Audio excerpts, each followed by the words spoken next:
দক্ষিণ এশিয়ায় নতুন করে উত্তাপ ছড়াচ্ছে। বাংলাদেশকে ঘিরে কূটনৈতিক টানাপোড়েনের মধ্যে এবার চীনের এক চাঞ্চল্যকর অবস্থান ভারতের কপালে ভাঁজ ফেলেছে। চলমান রাজনৈতিক প্রেক্ষাপটে বাংলাদেশ এবং ভারতের সম্পর্ক ক্রমেই উত্তপ্ত হয়ে উঠেছে। সাম্প্রতিক সময়ে বাংলাদেশকে কেন্দ্র করে ভারতে পাল্টাপাল্টি বক্তব্য, কূটনৈতিক প্রতিক্রিয়া এবং রাজনৈতিক মন্তব্য দুই দেশের সম্পর্কের পরিবেশ থমথমে হয়ে উঠেছে। এর মধ্যে আঞ্চলিক ভূ রাজনীতিতে ভারতের জন্য নতুন করে উদ্বেগের কারণ হয়ে দাঁড়িয়েছে চীন। ভারতের সঙ্গে চীন এবং পাকিস্তানের দ্বন্দ্ব নতুন কিছু নয়। দীর্ঘদিন ধরেই সীমান্ত, সামরিক এবং কৌশলগত বিভিন্ন ইস্যুতে এই তিন দেশের মধ্যে টানাপোড়েন চলে আসছে। তবে বাংলাদেশ ও পাকিস্তানের পর এবার চীনের পক্ষ থেকে আসা একটি নতুন হুমকির ইঙ্গিত দিল্লির কৌশলগত নিরাপত্তা ভাবনায় বড় ধরনের চাপ সৃষ্টি করেছে।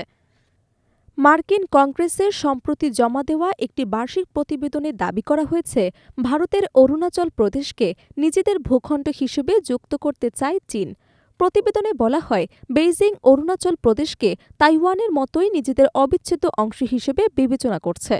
এই দাবিকে কেন্দ্র করে ভারতের রাজনৈতিক এবং সামরিক মহলে ব্যাপক চাঞ্চল্যের সৃষ্টি হয়েছে। প্রতিবেদনটিতে চীনা নেতৃত্বের এই আকাঙ্ক্ষাকে বেইজিংয়ের দীর্ঘমেয়াদী কৌশলগত লক্ষ্য হিসেবে উল্লেখ করা হয়েছে।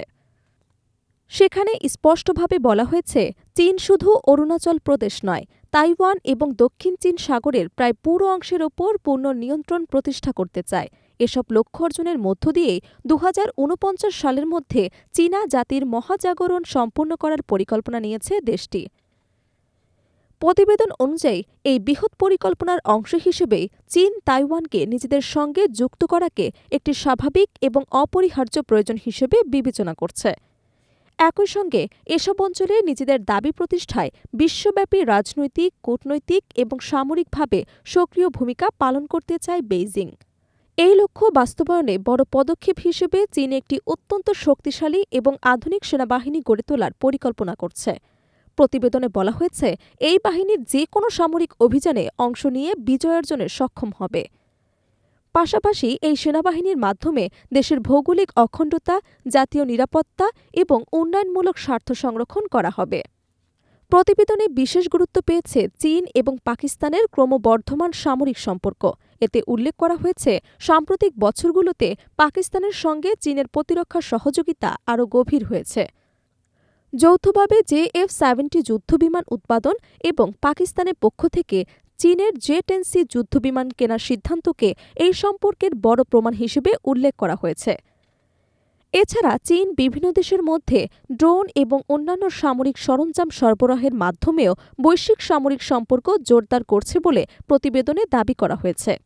গোপন তথ্যের বরাতে সেখানে আরও বলা হয়েছে, প্রায় $3 বিলিয়ন বিনিময়ে পাকিস্তানের কাছে RT-1 ক্লাস সাবমেরিন বিক্রির পরিকল্পনা রয়েছে বেইজিংয়ের। প্রতিবেদন অনুযায়ী চীনের পিপলস লিবারেশন আর্মি ভবিষ্যতে পাকিস্তানের সামরিক ঘাঁটি স্থাপনের বিষয়টিও বিবেচনায় রাখছে। এসব উদ্যোগ দক্ষিণ এশিয়া এবং ভারত মহাসাগরীয় অঞ্চলে চীনের সামরিক এবং ভূ রাজনৈতিক প্রভাব বাড়ানোর দিকেই ইঙ্গিত করছে। এ পরিস্থিতি ভারতের প্রধানমন্ত্রী নরেন্দ্র মোদীর নেতৃত্বাধীন বিজেপি সরকারের জন্য বড় উদ্বেগের কারণ হয়ে দাঁড়িয়েছে। বিশ্লেষকদের মতে, প্রতিবেশী বাংলাদেশ, পাকিস্তান এবং চীনের সঙ্গে একযোগে টানাপোড়েন ভারতের নিরাপত্তা ব্যবস্থাকে আরও চ্যালেঞ্জের মুখে ফেলেছে। দক্ষিণ এশিয়ার এ পরিবর্তিত ভূ রাজনৈতিক বাস্তবতা আগামী দিনে আঞ্চলিক স্থিতিশীলতার ওপর কী প্রভাব ফেলবে তা নিয়ে এখন নজর রাখছেন আন্তর্জাতিক পর্যবেক্ষকরা।